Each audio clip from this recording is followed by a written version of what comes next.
Zdravo, tukaj je Valentin. Danes bom govoril o koristih pogovora in o različnih načinih pogovarjanja ter posebnost pogovora, ki se imenuje coaching. Na začetku mojega življenjskega obdobja sem bil precej tiha, introvertirana oseba, sem se zelo malo pogovarjal, potem pa sem začel odkrivati, kako koristno je, če se z nekom pogovarjamo, pa čeprav samo sami s sabo ali še posebej z sami s sabo.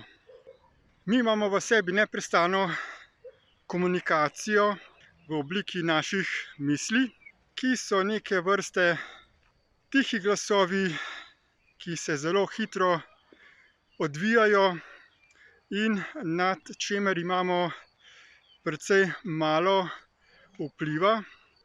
Torej, težko misli zaustavimo, jih usmerjamo, kajti kar hitro se pojavijo same od sebe, vzamejo našo pozornost in potem začnemo razmišljati te misli, brez da bi se zavedali, zakaj to počnemo oziroma kam nas te misli potem peljejo.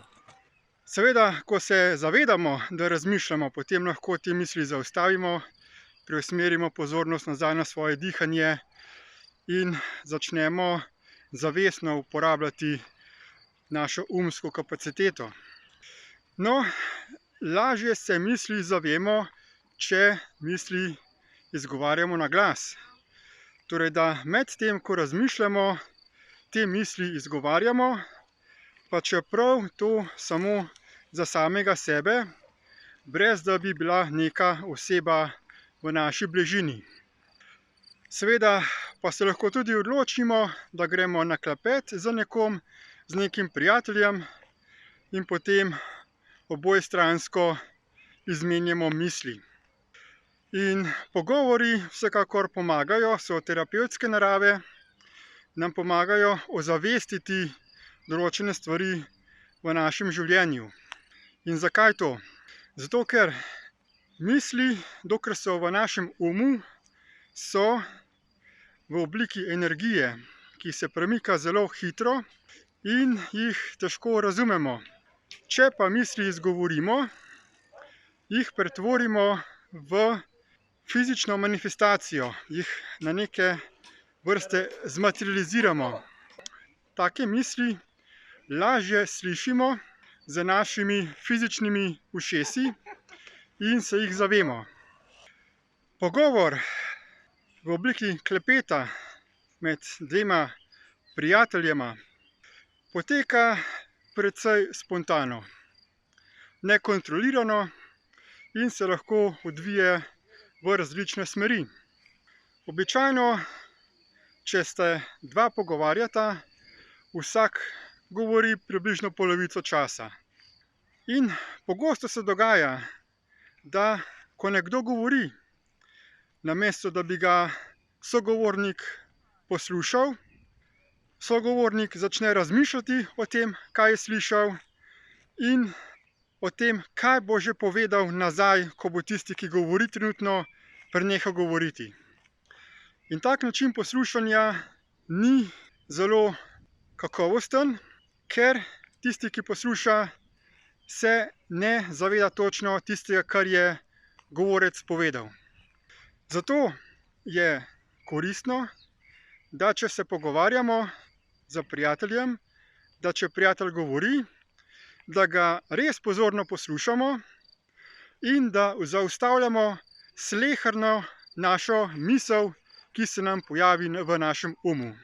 In šele potem, ko druga oseba preneha govoriti, premislimo o vsem, kar je povedala in šele nato tej osebi nazaj odgovorimo, povemo svoje lastne misli glede tega, kar smo slišali.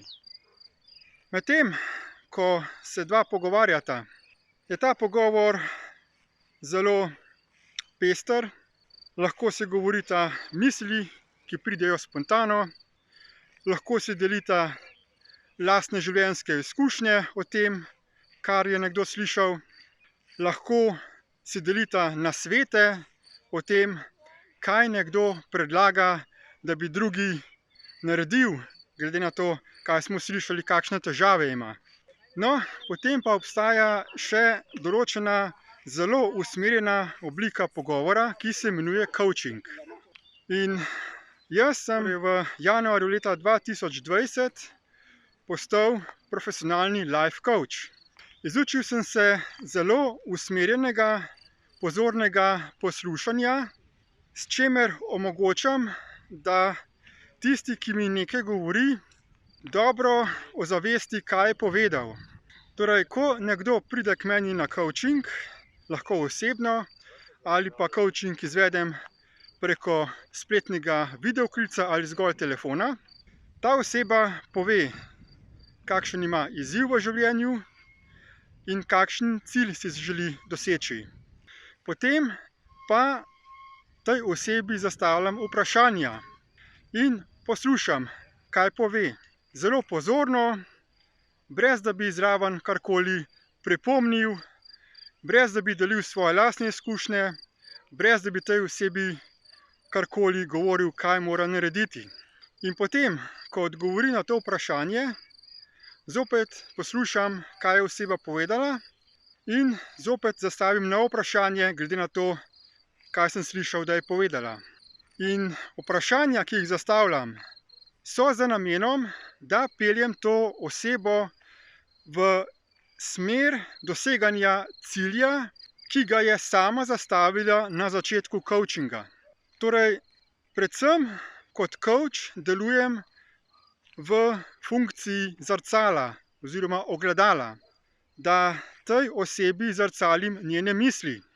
In ne samo to, da osebo sprašujem, temveč tudi pomagam na ta način, da še bolje razume svoje misli, s tem, da ponavljam in povzemam njene misli.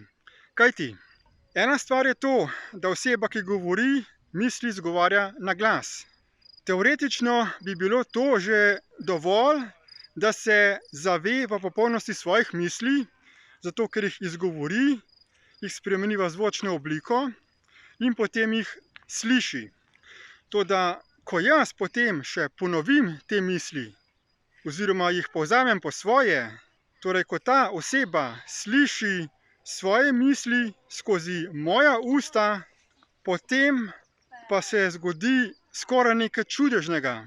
Kajti šele takrat večina ljudi šele prične se zavedati, kaj je povedala oziroma kaj je razmišljala. In ogromno ljudi, ki pride k meni na coaching, doživi aha trenutek, se ji posveti, se ji razsvetli in dojamejo stvari, ki so jih težile, ki se jih niso zavedali vrsto tednov, mesecev ali celo let. In to je ta izjemna moč coachinga, zelo usmerjenega pogovora z zrcaljenjem misli oziroma besed tiste osebe, ki je prišla na coaching.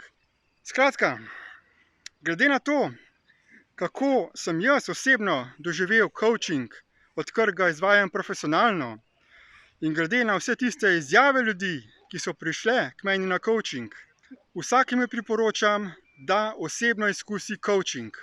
Seveda vas vabim, da ga izkusite z mano.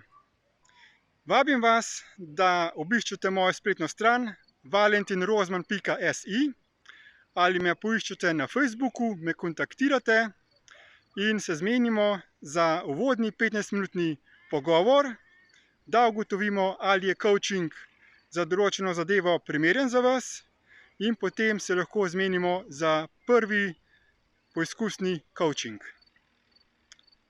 Hvala za posluh in nasvidenje.